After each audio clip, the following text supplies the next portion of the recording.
We are the Gujarat Technological University. Since its inception over a decade ago, GTU has been empowering young and curating minds to realize their true potential. Over 4 lakh inspired students are enrolled with one of the premier academic universities in India. Hello everyone, myself Professor Hina Panjwani. I am from Ahmedabad Institute of Technology. Welcome to Style Sheets tutorial. Today we will learn about CSS types and CSS selectors in this video. Let's start. Now, what is CSS? CSS stands for Cascading Style Sheets.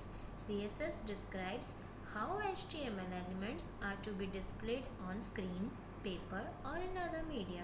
CSS saves a lot of work. It can control the layout of multiple web pages all at once.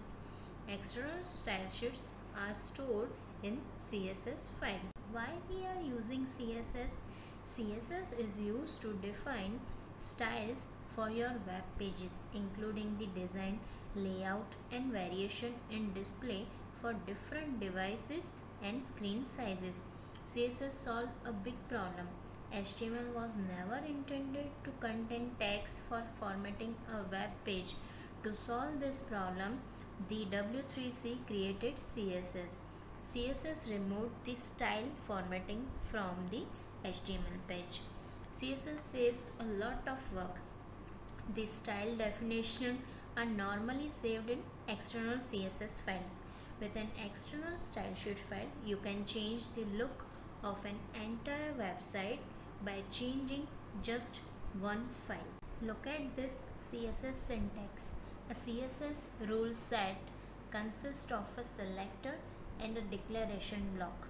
The selector points to the HTML element you want to style, like H1, H2, H6, paragraph, anyone. The declaration block contains one or more declarations separated by semicolons. You can see here in the screen. Each declaration includes a CSS property, name and a value separated by a colon.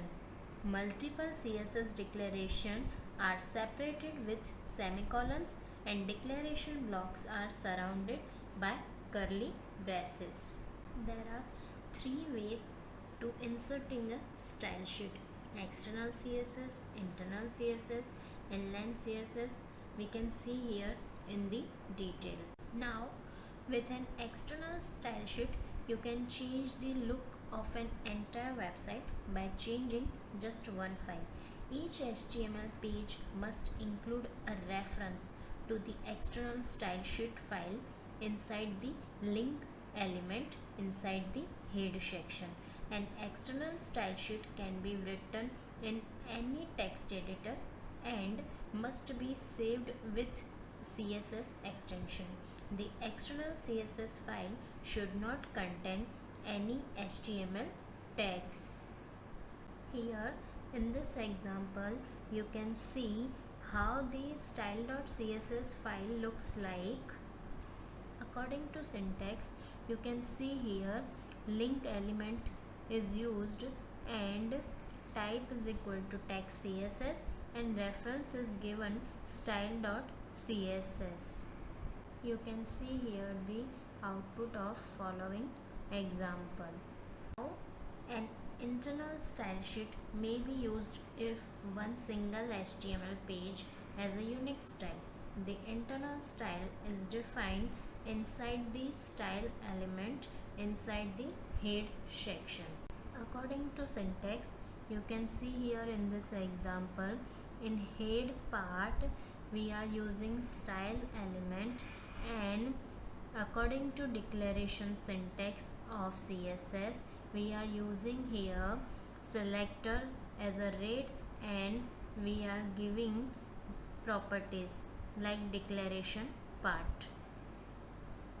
Continue to the same example.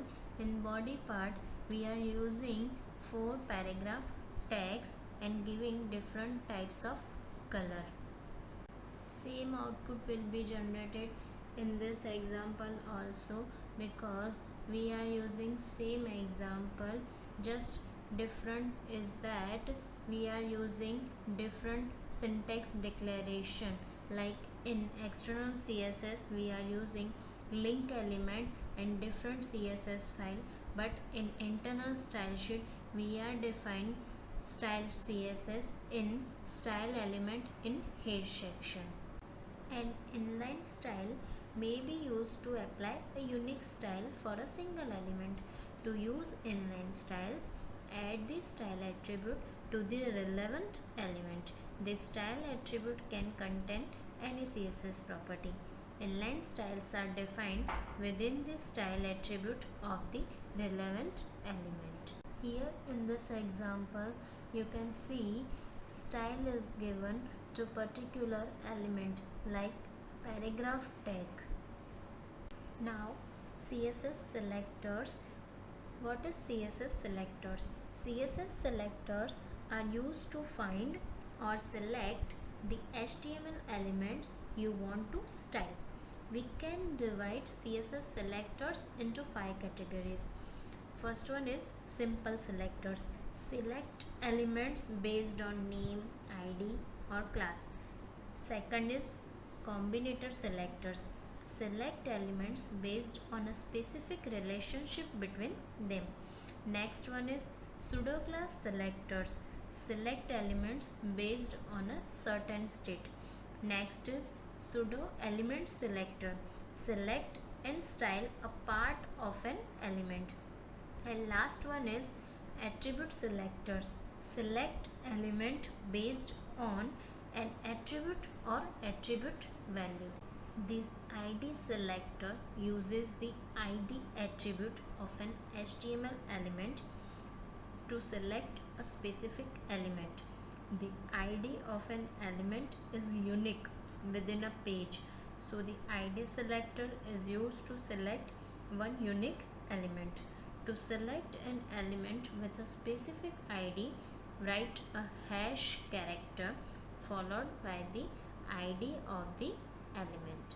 In this example, you can see here the CSS rule below will be applied to the HTML element with ID is equal to para1.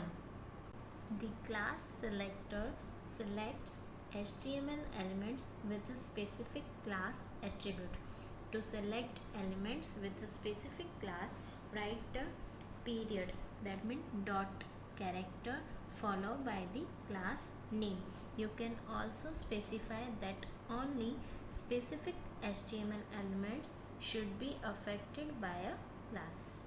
The grouping selector selects all the HTML elements with the same style definitions. Look at the following CSS code. The H1, H2 and P elements have the same style definitions. It will be better to group the selectors to minimize the code. To group selectors, separate each selector with a comma. You can see here in the syntax. Thank you for watching my video.